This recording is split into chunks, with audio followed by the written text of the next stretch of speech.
Eccoci qua. Ci troviamo davanti al progetto della canzone Beagle del Bepi, solo la parte, tra virgolette, musicale. Quindi in questo progetto, lo ribadisco, non è stata suonata una nota, ma è stato costruito montando varie clip di diverse canzoni, quindi di diversi dischi in commercio, ovviamente. Quindi tutti i, mm, i pezzettini blu, questi quadratini blu che vedete, sono pezzi di canzone montate insieme, sovrapposte, che vanno poi a costruire la canzone Beagle. Vi faccio sentire, giusto, la parte musicale. Questo qua, ad esempio, è il ritornello. Qua vedete questi puntini che si illumineranno di verde, qua vedete tutti i titoli delle canzoni, sono quelle che stanno suonando contemporaneamente.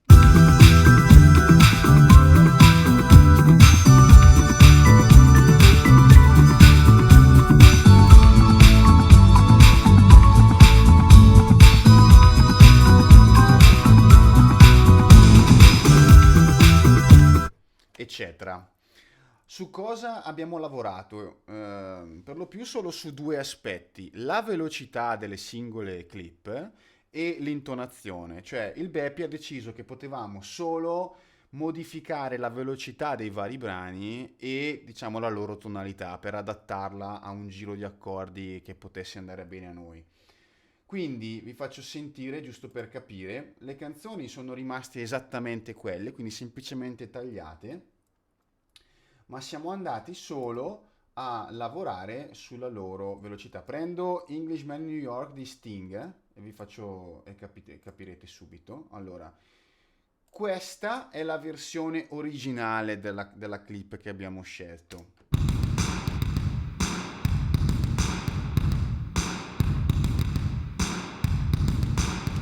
Questa invece è la nostra velocità.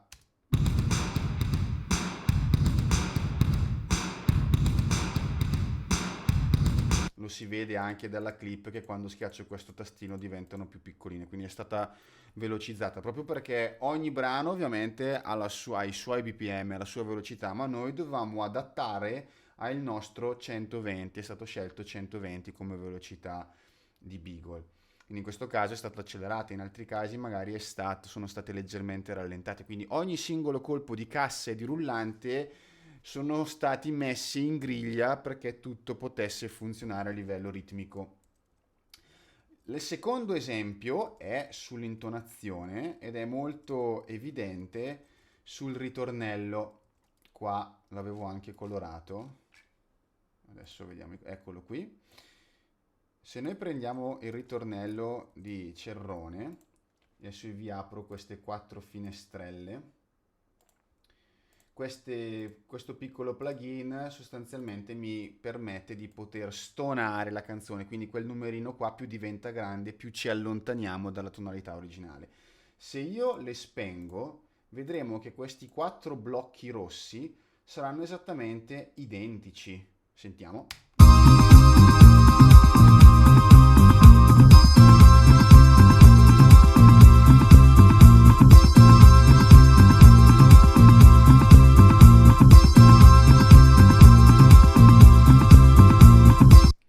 Ecco, sono praticamente identici. Se io vado a accendere queste quattro finestrelle, ognuna ovviamente è riferita a uno dei quattro blocchi, ovviamente qua vediamo che sono quattro numeri diversi, 4, 2, meno 3, meno 1.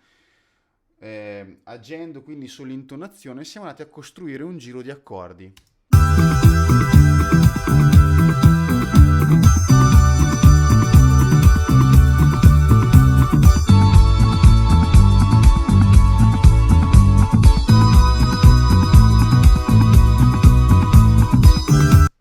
Eccolo qua. Quindi avete sentito che adesso il giro di accordi è stato costruito e tutto il ritornello è questo.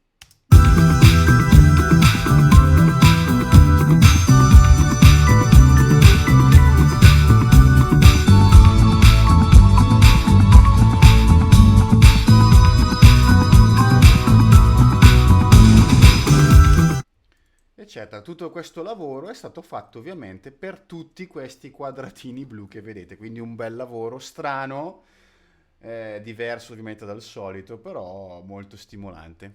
Questo è quanto. Ciao!